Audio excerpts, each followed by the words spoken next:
Good morning, everybody. Thank you for being here today. Those of you that are with us here at Luther Family Ford, and thanks to all of you who are watching this on the website or checking it out on social media. Good to have you with us for the July Salute to Law Enforcement here at Luther Family Ford. My name is Steve Hallstrom, and on behalf of all of the team members at Flag Family Media and WDAY, I want to say again how proud we are to be part of this ceremony and giving this a thanks and tribute to law enforcement. This ceremony has always had meaning to us, but certainly the events of the last 10 days have brought home in a new way the reality that our men and women in law enforcement carry with them each day through their work and the lives that they lead. So while we're recognizing one individual today from the West Fargo Police Department, really we're paying tribute to every single law enforcement officer in this community. No matter the office, no matter the agency, our hearts go out to you and our love goes with you as you do what you do to take care of us every day in this community. So thanks to all of them.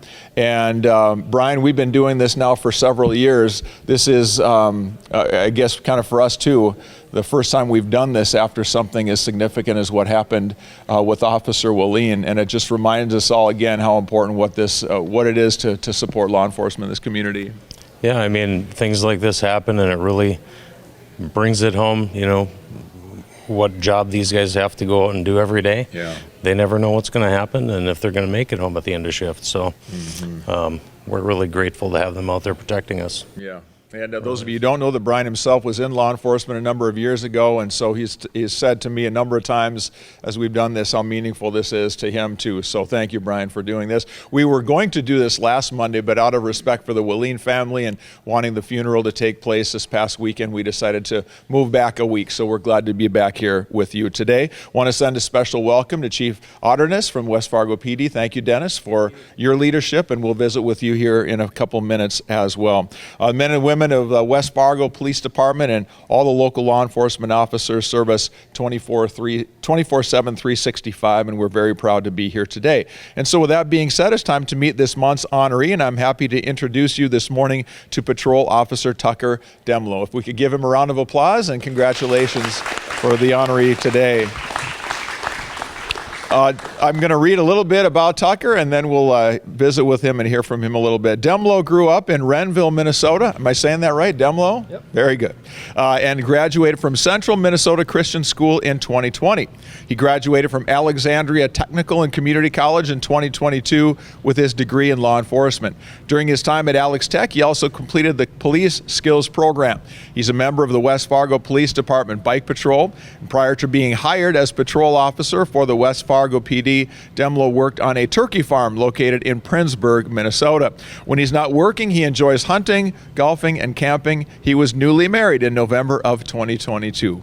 So congratulations on that. Tucker, so I guess first of all, what does it mean to have the support of everybody here? So many of your colleagues are with you today and the gang at Luther Family Ford as well. What does it mean to be supported the way they're doing it for you today? It means a lot. That was kind of one of the big reasons I came to West Fargo to work is, you know, the support in the community. And ever since I've started, it's, you know, I see it every day, all the support around here. So it means a lot. What do you enjoy most about what you do, Tucker? Just getting out there, staying busy. You know, at the end of your shift, being able to kind of look at the work you did and know that it, you know, has an impact on the safety of everyone in the community. And yeah. What's the toughest part of what you do day to day, would you say? Probably when the slow days come around, I guess. You know, just not really having much to do for a whole 12-hour shift, and just gotta find something to fill your time. Yeah. I've heard that before. Law enforcement officers will say, you know, most people love it when there's a quiet day in the office. For us, it's like, come on, you know, there's something to be done, and I know we're going to be needed at some point. So we've heard that before too. What have you learned in doing this job? Now you've been on the job here for a couple of years or so after getting your degree in law enforcement. What have you learned about the job that maybe you could not have been told when you went into it, but you just had to experience and learn it for yourself? Probably how much like mental health stuff we'll deal with. You know, you hear about it a lot on the news, but it's probably a pretty big chunk of what we deal with day to day. So just learning how to, you know, talk to people that are going through different things and stuff like that. Yeah. got to ask you about the events of the last 10 days. What has that been like for you as someone who's out on the street doing what you do day to day, and knowing that anyone in the uniform could be in a similar situation? What's that been like? I guess it's been a reminder to watch your partner's backs all the time, and always have your head on a swivel, and just watch out for each other. I've been I was out last week trying to find a blue light bulb somewhere in this town, and it was encouraging to me that I had trouble finding one. And I went to a few different places, or called a few places, and they said, no, everybody's looking for them. And finally we found one, but that has been certainly a tough pursuit the last week and a half. But that's got to be meaningful to you all as well, Tucker. And I've heard that from people, that this community has been pretty good. What's that support been like, to feel that love and appreciation from the community last week and a half? It's been really good. Makes the job easier when you know that the people you're going to be dealing with, for the most part, they support you. They're going to cooperate with you and help you out any way they can. And I was working last week, and just all sorts of stuff getting dropped off at the PD to eat and stuff. And it's just really cool to just see everyone out supporting the law enforcement in the community. As to your career, what do you hope to do someday? You want to be a chief like the boss man over here someday, or what would you like to do in your career? There's lots of options at West Fargo, so I think K9 would be fun. Some of the drug task force stuff looks fun, so still kind of getting used to working patrol. I've only been here for a year, so probably stick with that for a while and see what opens up down the road, and probably try a couple things out and see what I like, and yeah. There you go. Well, we know with law enforcement there's always variety. Chief, I want to visit with you for a minute too. I'll start by asking you the question that I asked Tucker a minute ago about what has this last week and a half been like for you all? Well, I think it, just generally speaking in the region here, I think it's a great testament to all the men and women in law enforcement, not only our sworn staff, but I know my support staff and every other agency support staff has really rallied around Fargo PD and done everything we can to turn what is certainly a huge tragedy into make their life a little bit easier as they try to plan different things and take care of the family, take care of their own folks internally in the department. So I couldn't be more proud of how our staff stepped up and changing up a lot of schedules and people's personal lives and canceling time off and things like that. And I can tell you, as an agency, I haven't received one complaint, and I don't expect that I will. But that just speaks, I think, to the character of everybody that we have working in law enforcement in this region. I think that's probably something none of us can really understand, is what that process of helping out and backfilling is like, because that entire police unit is trying to process what's happening, trying to carry on, and you all and sheriff's office come in behind and say, okay, let us help and do what we can. Tell us a little bit about the challenges that creates with, like you said, making sure that you can staff that plus do what you need to do in West Fargo. Well, it's just this week alone was a great showing of that, because as we assisted Fargo PD taking over calls for service in their community along with Cass County with Sheriff Johnner. We had a lot of events going on in our community as well. Thursday night we had a cruise night with several thousand people down there. Friday and Saturday concerts at the Lights that we staff with off-duty police officers. So we were stretched really thin between coverage for Fargo, appropriate coverage for our community in West Fargo that we can't obviously take for granted, and then all the other events going on in the community. And again, I've said it a number of times, I couldn't be more proud of how everybody stepped up. Our investigations division was on call to handle all the major crimes that may have happened over the weekend in Fargo, to cover for them. So it was a department-wide effort. Our support staff, our chaplain team, our peer support group, our comfort dogs have played a huge part in this, have been very active in that program. And very, very proud of all of our staff and everybody in the region for really stepping up to help Fargo out. I can't imagine the emotions that your men and women go through at a time like that, trying to process all of that. And you both have talked about the mental health aspect, and it's so important. What kinds of things do you do as an administration to come around your team with those resources to help them get through the difficult time?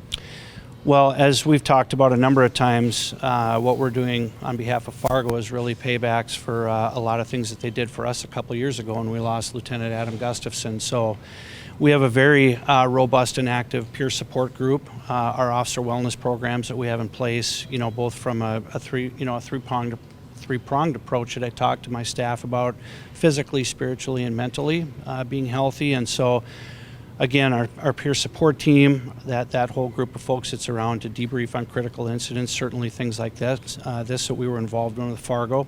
Our chaplain team, all kinds of different things. We just implemented a second comfort dog in the city that works with, not only the schools, but, situations like this. I know our newest comfort dog was spent a significant amount of time over at Fargo PD, up at Red River Dispatch, and things like that. So kind of a holistic approach from that peer support group and people that are part of that. And that's a huge piece of being able to debrief on some of these critical incidents. I've heard this from a couple people in law enforcement that dispatch center is something that maybe isn't appreciated or talked about as much. Tell us a little bit about that, because I think that's a story we need to hear. It is, hands down. And, a lot of times all of us in law enforcement refer to them as the first responders, because they are not only the ones that are dealing with, trying to gather that information that they need to disseminate out to the police and fire or medics or who might be responding. But they're also having to take care of all of us and keep track of what everybody's doing. And when you are in charge of a metro region like this, there's a lot of responsibilities up there in that dispatch center. And they certainly are a lot of times the unsung heroes and the ones that don't get as much recognition, but they do a very critical job in our community, and they are very much appreciated by us.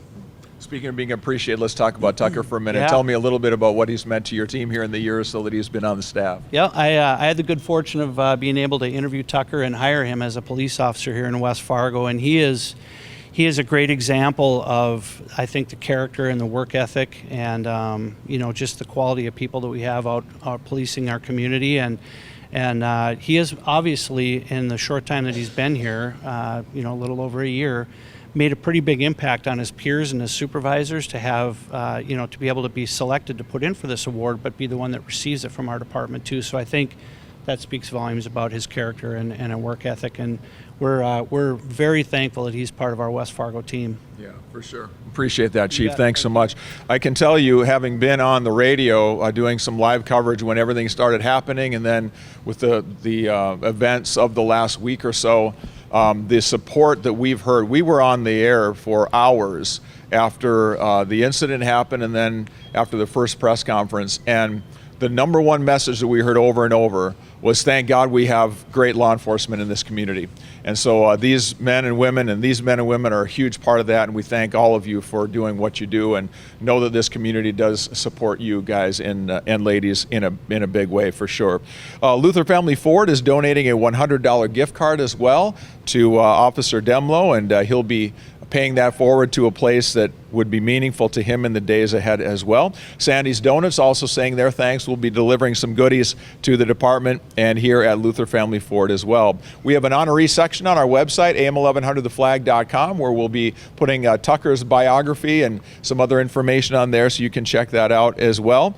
And you can see all of the honorees there on the website. And in the days ahead, we'll be inviting Tucker to join us as our community VIP on the Need to Know morning show with Kevin and Alex coming up on AM 1100, the Flag, and FM 92.3 coming up in the days ahead as well. And I'm sure that part of this conversation will bleed over to the Steve Hallstrom show, which starts today on the Flag at 4 o'clock too. So we'll have a number of different places where these conversations will be continuing. I always like to say at the end of our get-togethers, whenever we do this, each time, that at our company, when there's action taken by law enforcement and it makes the news, that we give the benefit of the doubt to the people who protect and serve this community. And those words have never been as true as they are today, considering what's happened in our community recently. Coming up in a moment, we'll be taking some photos that'll appear on social media accounts and different places like that to finish out our ceremony as well. So with that, that concludes what we had planned here for today. Again, thank you to everybody from West Fargo PD for coming out. Thanks everyone from Luther Family Ford for coming out and showing their support here as well. So on behalf of Brian Mosier, everybody here at Luther Family Ford, Chief Auderness, West Fargo PD, and our honoree Tucker Dehmlow, we want to say thank you for coming out today. Let's give one more round of applause to Tucker and congratulate him. And we'll see you back here next time on AM1100theflag.com. Take care.